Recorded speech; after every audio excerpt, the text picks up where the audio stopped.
Buenos dias, bonjour, guten tag, good morning, o genki desu ka, ni hao ma, namaste, namaskaram.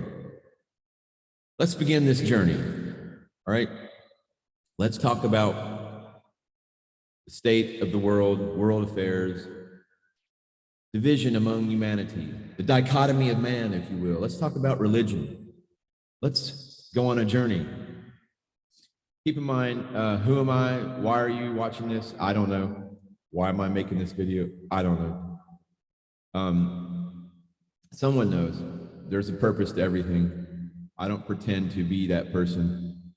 I just kind of follow the promptings within my God source and with the best of my ability, make it happen. But do keep in mind, I am the first place winner in the St. Aloysius Elementary School prayer writing contest, which I won when I was in first grade. So, I do have some credentials. Thank you. Thank you very much, folks.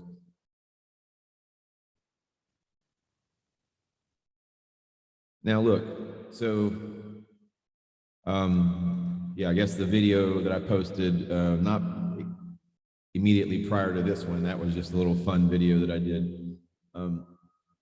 But the one that said religion is dead, I'm picking up that. Let me reduce the echo. There we go. I don't want, okay. So yes, picking up with the religion is dead, that dramatic statement. Let's go back in time, shall we? Because it's my avowed purpose to reaffirm for whomever I might come in contact with or communication with, that to remind that person that there is divinity within them. Their lives matter, they are divine, and they should start living in that fashion, that as they are divinity, or aspects of divinity, fractals rather, pieces of divinity that has been divided out among the cosmos from the great central source of creation, of all creation. So when we talk about religion, I was raised Catholic. I was, that whole thing, altar boy, went to Catholic school for 6 years until I got kicked out. But every morning had to go to church. So, but I was all about it. I mean, my little first, second grade, third grade, I was all about religion. So, I mean, to the point of having mystical visions that I would share with the priest. I think they just thought I was a little odd and had too much root beer. But anyway, they came from the heavens.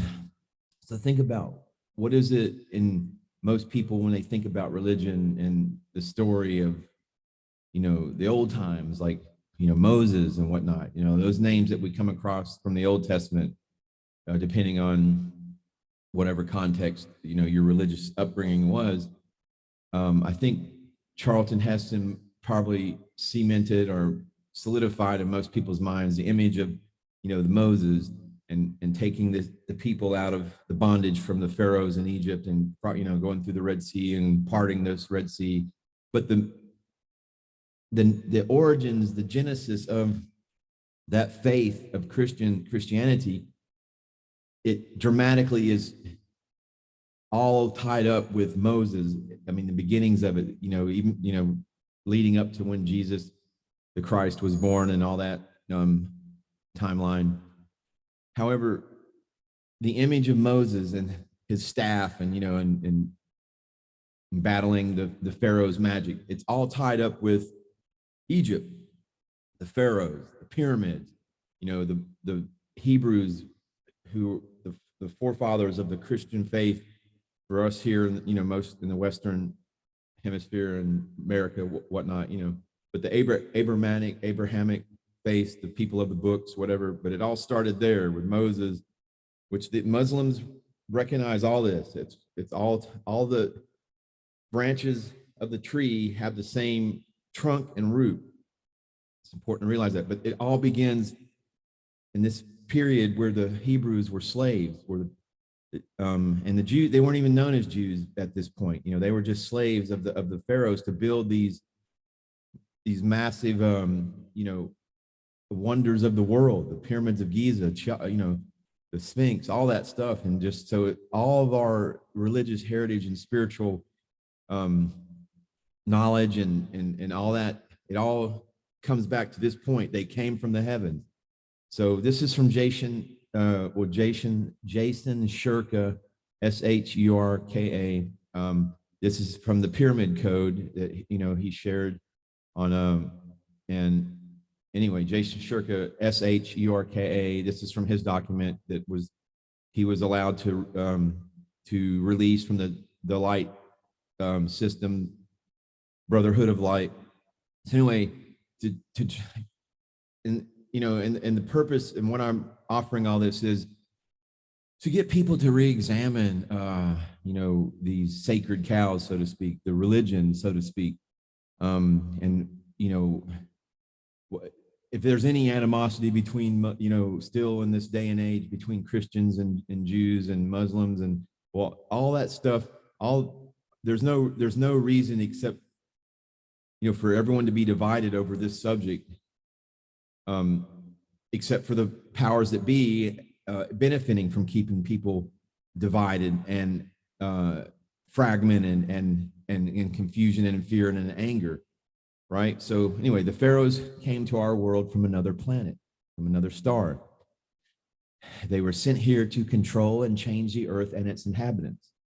The nation looked at them as the sons of God, also known as the Fatahotap. Over time, the males of the pharaonic race started having children with the human females of earth, which is what caused the pharaonic race to lose their spiritual power and pure essence. And I'm reading this, but I'm wanting to point out that this is important for peoples of the Bible, religions of the Bible, to see where these Old Testament stories where they came from, and it starts from right here. So due to the physically rooted and primal influences of the humans on earth, the pharaohs, also known as the sons of God, the Fatahotap, lost the intimate connection with their inner soul, which resulted in the demise of their rule over earth. Due to these inter-race interactions, shortly after the Exodus, the Great Confusion, the ruling of the Pharaohs was no more. They came here with incredible technological knowledge and information that gave them the power to rule and build all over the world. For example, the pyramids, yes, they're found all over the world, folks. Pyramids, the same ones that are down in Central America, South America, they're found in pyramids in Russian area, Bosnia. Huge pyramids that even surpass the ones in this original area. So the original Pharaohs were aliens who had high energetic powers, physical, spiritual, and healing energies. They were also able to call upon and physically speak with animals and higher powers. Rulers such as the Pharaoh and the high priest had the power and knowledge to move between different galaxies with either spaceships or through meditation and the power of thought. This knowledge and power became diluted over time and was, for the most part, eventually lost. They operated their spaceships through the use of energy from the sun, magnets, lasers, and the power of thought. Growing up, as I said earlier, I was a child of a Hebrew slave. At the age of 8 years old, the high priest, Jason, in my current reincarnation, took me to the Pharaoh's palace against my will to work under the hill. So basically, this whole section right here, I mean, you can pause the video if you wanted to read this, but I don't want to read all of it because it's basically showing the intimate connection between the original Hebrew, I don't want to use the word slaves because they were treated very well. And this document talks about that. Again, this is the Pyramid Code document. But what I'm wanting to accomplish with this knowledge is showing that the intimate and very close relationship between the original Hebrews who were responsible for building the pyramids and the physical part, the labor part, as being under direct guidance from the Fatahotap, from those who from the heavens came to earth. And so that's the nexus of all our religion, is the knowledge that was taken, or not taken, but was transmitted from the pharaohs, the original Pharaohs, the sons of God. All that knowledge is what is our religion. Let me see. He spoke 8 languages, so he's still talking about this one word, this knowledge came from. Then again, if you're interested in all the details, this is called the Pyramid Code by Jason Shirka, and on his website, you can look that up. But I'm just trying to show the relation between. So contrary. So here we go. This is it right here, the Fatahotap dynasty. Contrary to common knowledge and belief, the Hebrews of ancient Egypt did not live a life of suffering and did not perform forced labor the way it is described. They were more like servants than slaves, and they lived their lives as second-class or even third-class citizens. They did not have rights like the Egyptians, and they did not get paid for their work. They only received food, clothing, and shelter. They did not own any assets. Everything was given to them, but by the Egyptians, more accurately, the Pharaoh, the last Pharaoh, and the one who ruled during my first incarnation, was relatively cruel and harder on the people than the ones before him, despite being an entity with higher powers, just like all of the other pharaohs before him. Although he was not a pure Fatahotap, meaning this is the alien race that came from the heavens and established all the pyramids.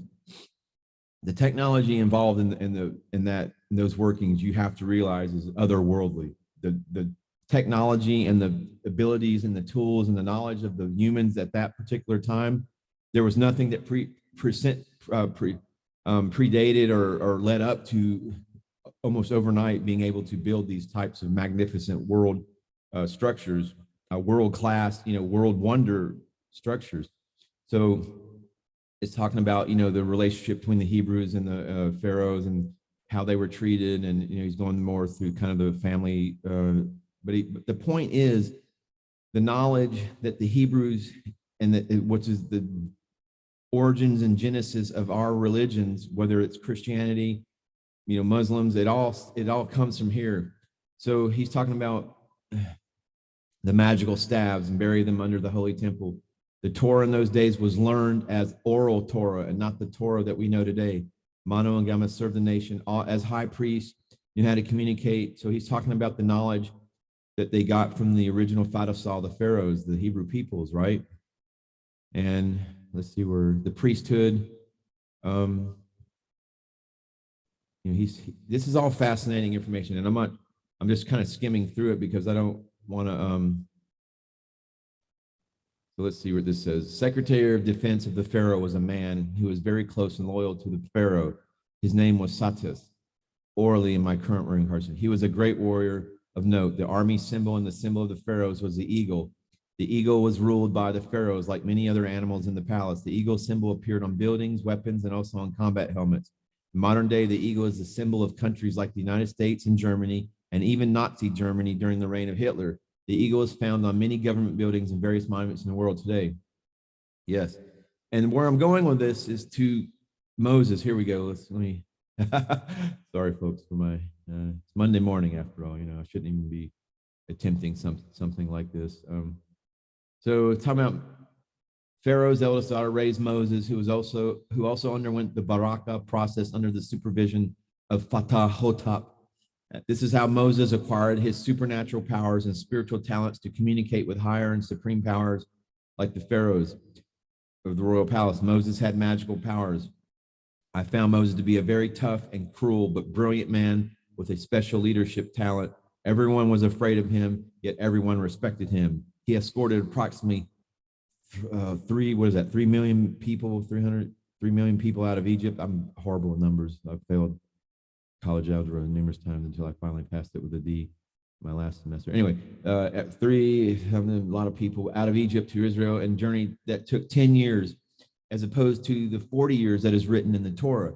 For the record, they could do the same journey in less than half a year. The reason why Moses made the journey to Israel take much longer was to get rid of the old generation and their slave mentality. All right, do you see this? This is where the Spirit led me to this exact, to share this, because this all ties into where we're at right now in the third dimension and aspiring to ascend and leave this victim power over others slave mentality that we've all been inundated and brainwashed with and gaslighted with. So anyway, listen to this part. So the reason why Moses made the journey to Israel take much longer was to get rid of the old generation and their slave mentality, while simultaneously preparing the new generation for a new and powerful life with a different set of values as a free nation. In the first 49 days until they reached Mount Sinai, 1/3 of the people died, mainly due to the intense heat of the Sinai Desert. That's what's going on right now in this world. There's a great shaking taking place, the wheat being separated from the chaff. All right, folks, that's what's going on. And it's all about frequency and how, where you're resonating in your frequency parameters. And it needs to be high, it's high. You need to let all division, all animosities, all separation from your fellow man, woman, we need to transcend, ascend. So there you go. In the first 49 days until they reached Mount Sinai, 1/3 of the people died, mainly due to the intense heat. The deceased consisted of primarily elderly people. Another significant number of people died during the following years due to an incomprehensible disease. And another 250,000 were ordered to be exterminated by Moses due to their betrayal and the supreme power. The extermination was due to the famous story known as the golden calf. The difference is that instead of the 24,000 people butchered, as it is written in the Torah, Moses ordered the extermination of 250,000. Many more people were killed along the way. Many were also killed by various tribes that attacked them on the way to Israel. No one was buried on the way to the Holy Land other than Moses and Aaron, the high priest. Bodies were either left behind or at most they were burned. True Jewish burial began only after the Jews entered Israel. The Jews arrived in Israel without Moses. They were about 1.5 million people, including the calculation of the increase in population. So do you see, most of the people were young as planned. So anyway, I'm going to hold up right there because this is just a good introduction to where I'm trying to pick up from the whole religion is dead and how, and just, from the mouths of the people, people by and large these days are more apt to identify as spiritual but not religious. And there's a reason for that. That's what this is all about, and this is where we're going. Should there anyone be interested? And all I'm doing is in supplication. As a baby chimpanzee, it shows its supplication to the people. That's all I'm asking is for your open-mindedness in this matter. Namaste. Namaskaram.